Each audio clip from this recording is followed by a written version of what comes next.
3, 2, 1, gravando! Seja muito bem-vindo a mais um vídeo no canal. E aqui a gente vai dar o pontapé inicial de uma explicação que os alunos da comunidade sempre perguntam.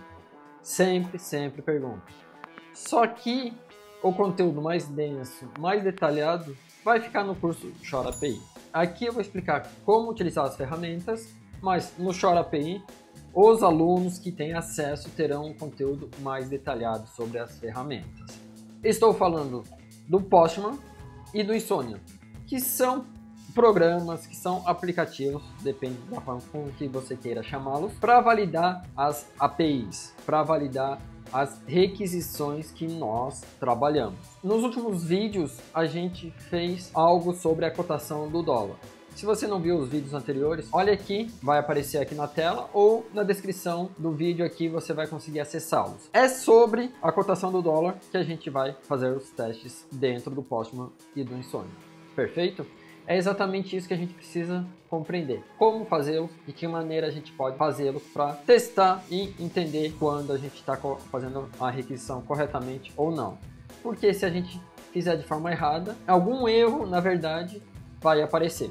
Então, a gente vai entender o processo com a cotação do dólar, que são os vídeos que a gente está trabalhando atualmente. E vale lembrar que o curso Chora API te ensina a conectar API de diversas plataformas e principalmente democratiza o consumo de API para analista de dados. Exatamente isso. Você, analista de dados, você, analista financeiro, comercial, contador, você que gosta de analisar os dados, que eu chamo de analista de dados, você pode consumir API de uma forma prática, fácil e rápida. No curso Chora API você aprende como fazer isso. Bora para a tela, bora para o vídeo. Aqui eu estou com o painel que eu estou montando, que vai ser o final de todo o processo que a gente está fazendo das aulas. Eu vou clicar em transformar dados e no transformar dados eu vou pegar essa requisição aqui, essa consulta que está parada, consulta URL. Eu fiz isso exatamente porque eu trabalhei somente com a URL da consulta. Eu vou copiar toda a URL,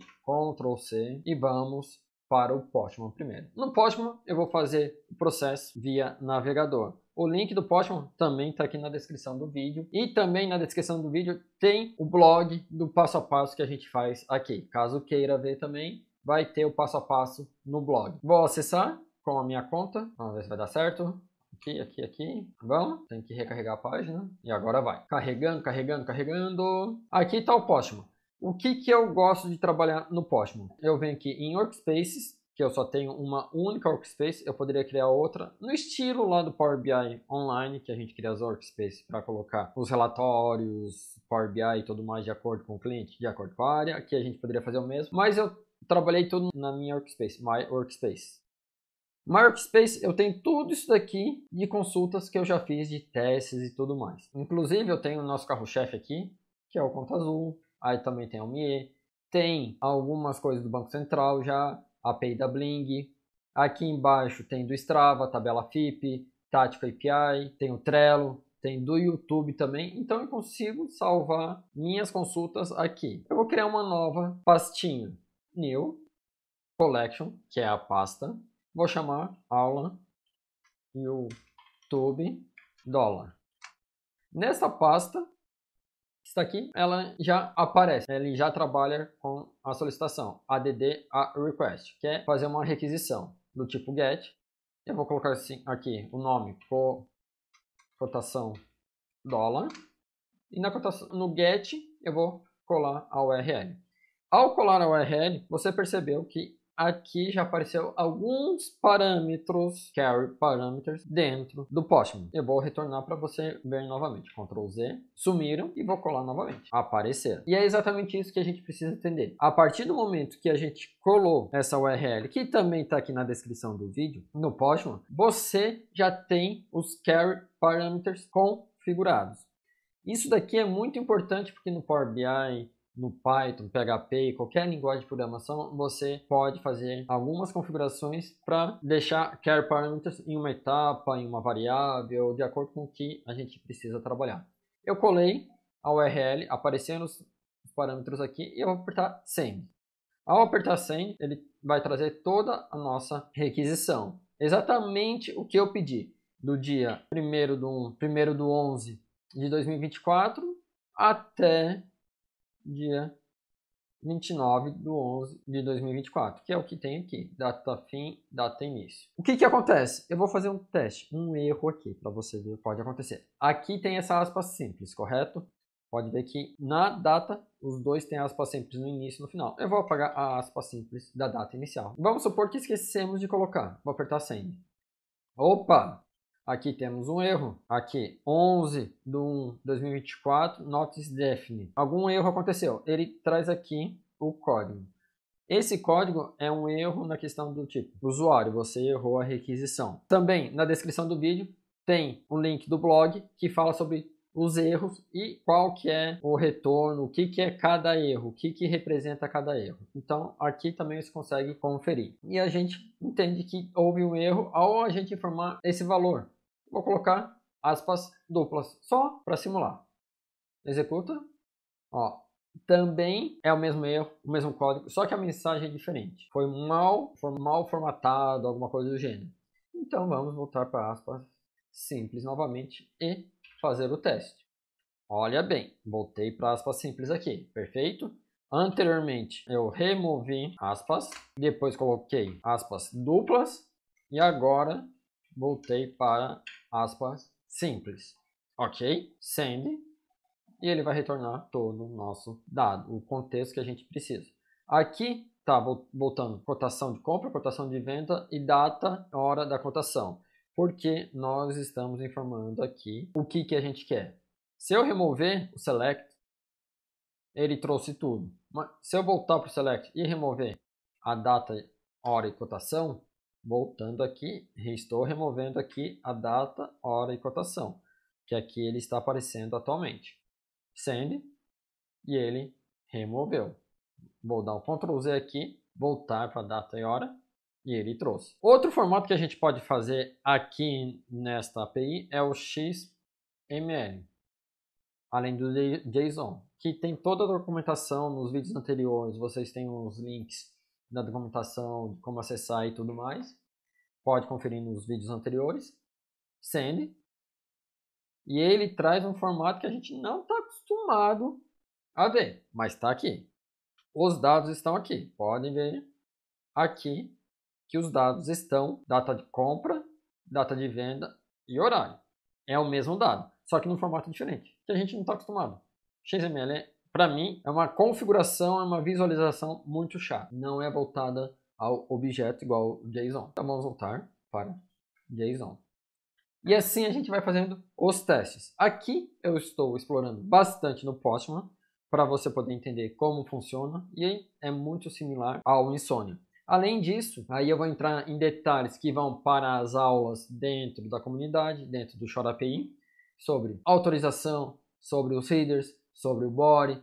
O script é difícil, eu acho que eu nunca utilizei o script. E tem esses settings aqui que eu utilizei uma outra vez para questão de banco, que eu precisei configurar algumas coisas para banco, mas é raro também. No nosso caso específico, normalmente a gente trabalha com parâmetros, a autorização e os headers. É exatamente isso que a gente precisa. Além disso, a gente tem um detalhezinho muito importante, que aqui na lateral direita do Postman, neste menu aqui escondido, tem esse cara aqui, menor barra maior. Traduzindo, é o código, que a gente consegue vir aqui no Code e selecionar a linguagem que a gente quer trabalhar.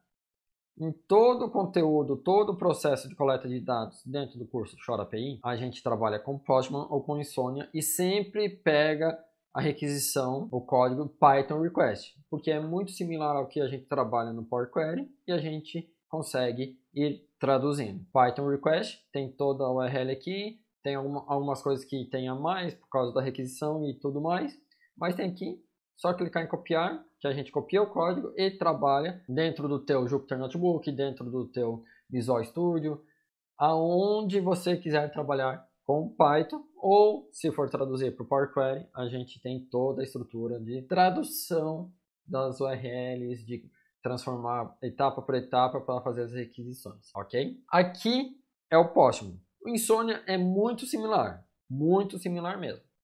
Só que a carinha do Insomnia é um pouquinho diferente. Eu vou copiar o URL. O Insomnia eu tenho ele instalado, eu não tentei ele pelo navegador, em nenhum momento eu testei. E a gente também consegue criar pastas dentro do Insomnia. É a mesma estrutura. Só que a diferença é o seguinte, quando a gente abre o Insomnia, ele vai pedir para logar, eu estou logado com o meu nome, meu e-mail aqui, com o meu e-mail, vai estar oculto aqui por causa de segurança. Feito isso, a gente clica aqui em Create e pode criar uma coleção nova.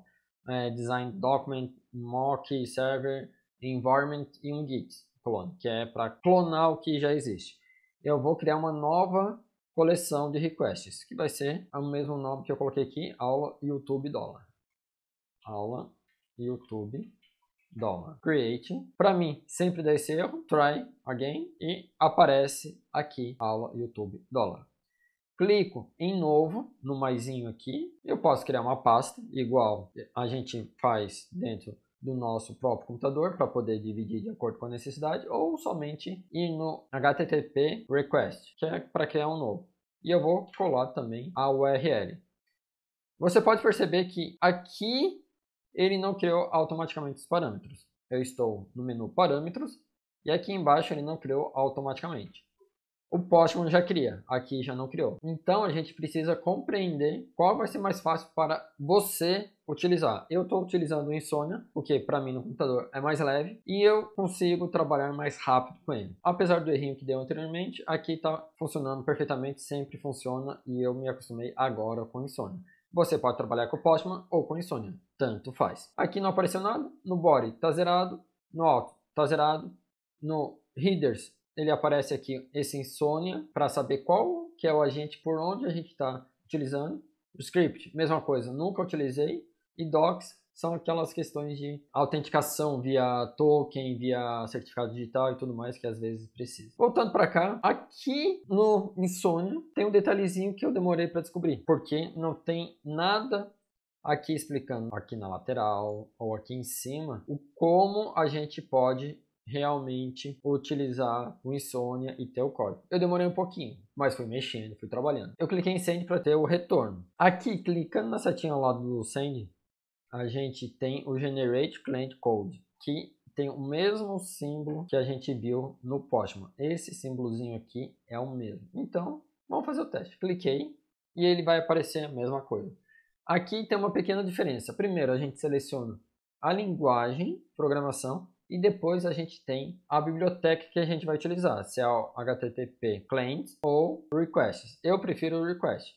Mesma coisa, copia, no que copiou pode ir lá para o Visual Studio, lá para o Jupyter Notebook, qualquer lugar para você fazer a requisição. Eu vou fazer o teste no Visual Studio. Vou abrir rapidamente ele, novo arquivo, tipo Python, e vou colar. E eu vou executar para ver se vai.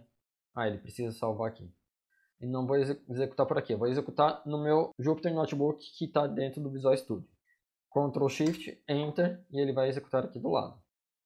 Aí ele não precisa salvar, essa é a vantagem.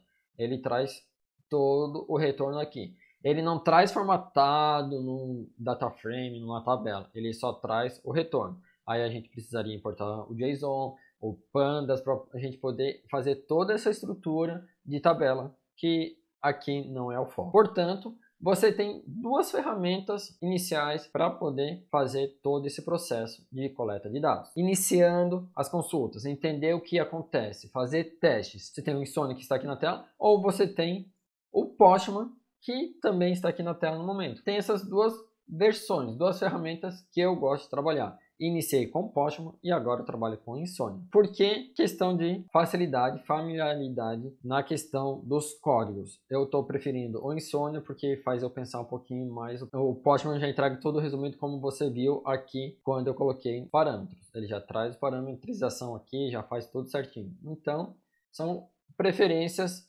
de usabilidade. Logo, você tem as duas ferramentas para trabalhar. Tem algumas possibilidades de requisições. Aí você tem que prestar atenção. Tanto get, post, put, patch, delete, read ou options.